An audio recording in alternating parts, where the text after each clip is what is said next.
Zero poverty P4 ఇది ఒక game changer గా తయారవుతుంది. దీన్ని మనం ఈ నెలలోనే ఇనాగ్రేట్ చేస్తున్నాం. High network individuals, even big companies కూడా they can adopt people. Last mile 20% అన్నాం. దానికి కూడా ఒక ఎక్సర్సైజ్ చేశాం. ఎందుకంటే మనం క్యాలిక్యులేషన్ లో తప్పు చేసినాం, లేకపోతే ప్రజల్లో ఒక రాంగ్ ఇన్ఫర్మేషన్ పైన ప్రాబ్లం వస్తుంది. కాబట్టి ఒక 20 లక్షల మందిని మనం ఐడెంటిఫై చేస్తాం. ఒక చాయిస్ వదిలిపెడతాం. మిగిలిన వాళ్ళని కొంతమందిని వాళ్ళు ఎవరన్నా ఎక్స్క్లూడ్ అయింటే they want include will include. ఒక 10 లక్షల వరకు ప్రొవిజన్ పెట్టుకుందాం. ఎవరైనా అడాప్ట్ చేసుకున్న వాళ్ళు వచ్చి మేము వీళ్ళు కూడా చేసుకుంటామంటే will give that option. Total గా మనం ఏం పెట్టామంటే మార్గదర్శి అనే పేరు పెట్టి ఎవరైతే డోనర్స్ వస్తారో దాతలు వస్తారో వాళ్ళకి మార్గదర్శి అనే పేరు పెట్టాం. ఏవైతే కుటుంబాలు ఉన్నాయో దీనికి బంగారు కుటుంబం అనే పేరు పెట్టాం. మనం government is a facilitator, collectors are facilitators. Zero poverty phase 1, ఆ తర్వాత better living standards, then best living standards.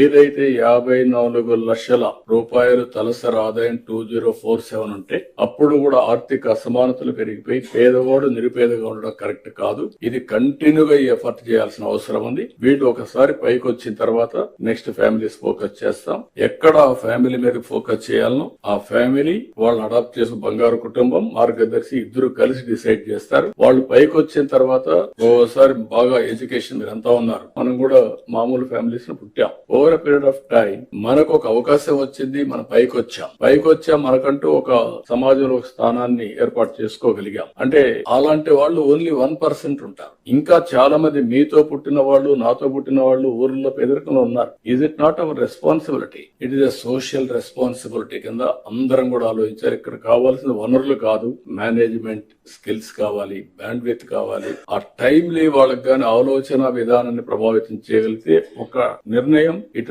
Turn around.